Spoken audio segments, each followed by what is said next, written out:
Hi everyone, welcome back to my YouTube channel guys. So hope you all are doing well and आप लोगों की preparation अच्छी चल रही होगी। So this video is regarding the accuracy which we have to maintain in the examination.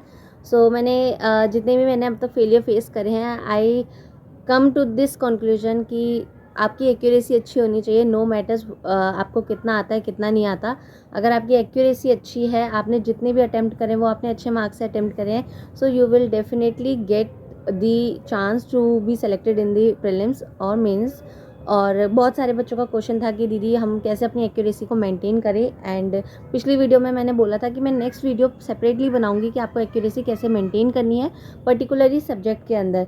सो आज का जो थोड़ा बैकग्राउंड मतलब जहाँ मैं बैठी हूँ वो बहुत ही अलग एनवायरनमेंट है। मैं सीधा धूप में बैठ के शूट कर रही हूँ।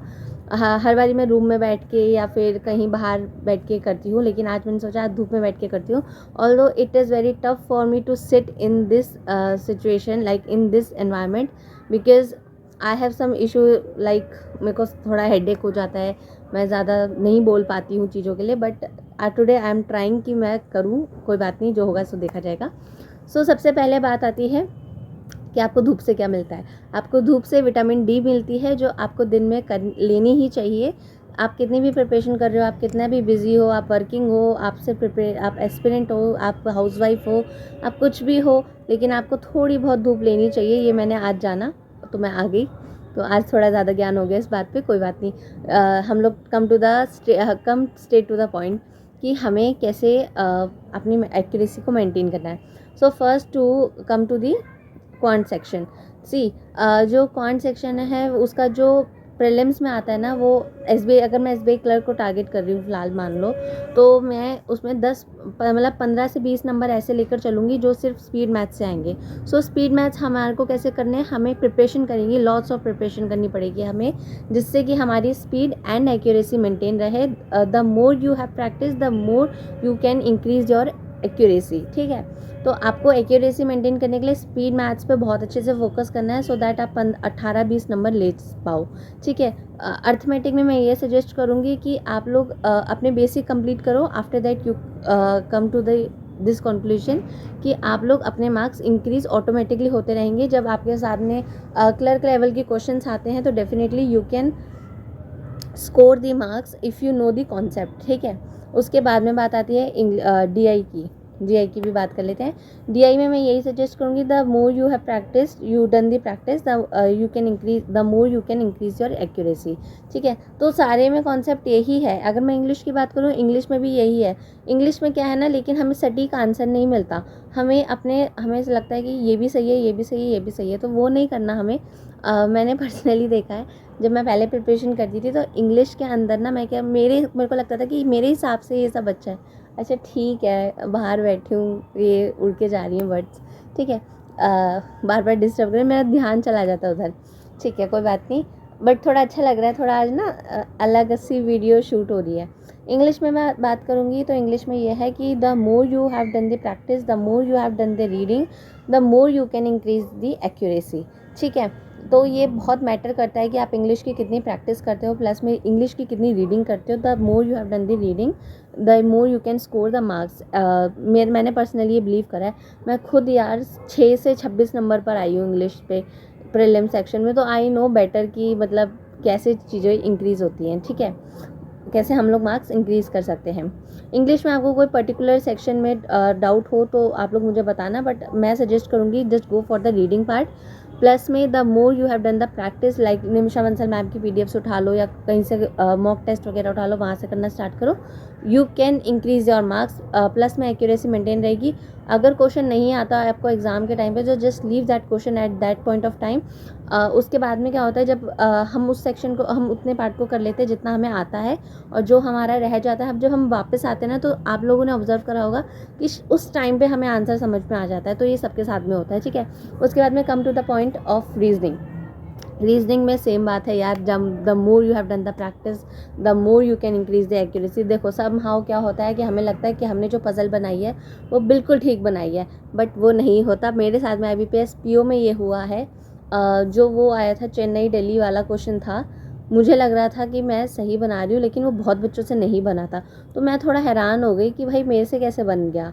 और बाद में मुझे पता चला कि शायद उसी की वजह से मेरे नंबर कट गए, ठीक है।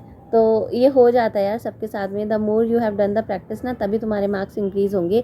और रीजनिंग को मैंने ज़्यादा मतलब ओवर कॉन्फिडेंट हो गई थी मैं रीजनिंग में ना, कि मुझे तो रीजनिंग आती है, अरे मैं कर लूँगी, बट ऐसा नहीं हुआ, मेरा एंड टाइम पे धोखा दे दिया रीजनिंग ने, ठीक है।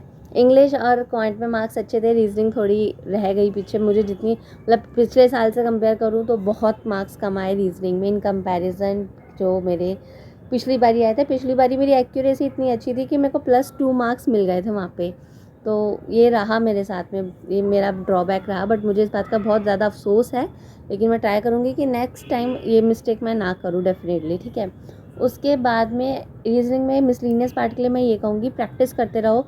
गाइडली के पीडीएफ बंडल्स हैं, आप वहाँ से प्रैक्टिस करो। आज जब आप प्रैक्टिस करते जाओगे ना, और टेस्ट सेक्शनल मॉक टेस्ट या मॉक टेस्ट देते जाओगे फुल लेंथ के, तो एक टाइम के बाद में आपके अंदर अलग कॉन्फिडेंट आ जाएगा और आप लोग उसको करोगे। प्लस में अगर आपको क्वेश्चन नहीं आता है तो leave that question at that point of time. After that you can try that question. If you can understand the question, then you can go to the answer, otherwise you have to leave that question. Don't go for the attempts, go for the accuracy, that matters a lot. IBPS PO में यही हुआ है, accuracy matter करी है और कुछ matter नहीं करा, सीरियसली बता रही हूँ। क्योंकि OBC SC ST जनरल सबकी कट ऑफ सेम गई है। तो मेरे हिसाब से मैं तो ये सोच रही हूँ ब्लंडर करके आई होंगी मैं तो फिर सच में एग्ज़ाम में उस टाइम पे, ठीक है। रीजनिंग में ही करा होगा यार, क्योंकि मुझे ऐसा लग ही रहा था, क्योंकि सबसे पहले ब्लड रिलेशन आया उसमें एक W का जो था ना, वो मतलब कि एडजस्ट नहीं हो रहा था, बट पता नहीं मैंने क्यों एडजस्ट उसको ज़बरदस्ती कर दिया। तो वहाँ पे भी मे बी नंबर कटे होंगे मेरे। और प्लस में मेरे जो मैंने बताया दिल्ली चेन्नई वाला मेरा क्वेश्चन होगा वो कटा होगा, और पता नहीं कहाँ कहाँ कट गए होंगे। तो रीजनिंग ना ब्लंडर कर दिया इस बारी मेरा ना। अगर रीजनिंग मेरा खींच जाती ना मार्क्स तो डेफिनेटली मैं क्लियर कर लेती, ठीक है। बट कोई बात नहीं, बेटर लक नेक्स्ट टाइम, ठीक है। अगली बारी देखते हैं क्या होता है। अभी जो SBI क्लर्क SBI PO है उसके लिए प्रैक्टिस करो, दैट्स मैटर अ लॉट। अब मैं यही कर रही हूँ, जो भी मैं मॉक्स दे रही हूँ ना, I go for the accuracy rather than going to the attempts. मैं ये नहीं सोच रही अरे यार मेरे 63 65 होने चाहिए, अरे यार मेरे 40 होंगे ना क्वेश्चन, मैं 40 करूँगी लेकिन 100% एक्यूरेसी से करूँगी। ये मैंने सोच के रख रखा है। मैं अटेम्प्ट्स पे अब नहीं जाऊँगी, मैं सिर्फ एक्यूरेसी पे जाऊँगी, ठीक है। तो यही था सब कुछ मेरी तरफ से। और करंट अफेयर्स और वो तो आप लोग करते रहो। करंट अफेयर्स का वही, आप जितना रिवीजन करोगे उतने आपका अच्छा रहेगा। और करंट अफेयर्स में बहुत सारी चीज़ें ऐसी होती है जो हमें नहीं आती, हम लोग छोड़ देते हैं, तो वो चीज़ हम करंट अफेयर का बाद में डिस्कस करेंगे। ये मैंने आपको क्वांट रीजनिंग इंग्लिश का बता दिया है, ठीक है। और कोई आपकी क्वेरी है तो यू कैन आस्क मी।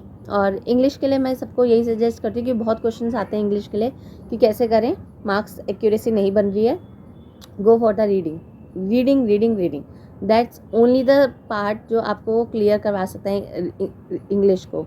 मैंने इंग्लिश बोला रीजनिंग बोला, सॉरी इंग्लिश ही बोला था, ठीक है। इंग्लिश ही बोला था मैंने कि इंग्लिश कैसे करें, तो आप रीडिंग पे जाओ, ठीक है।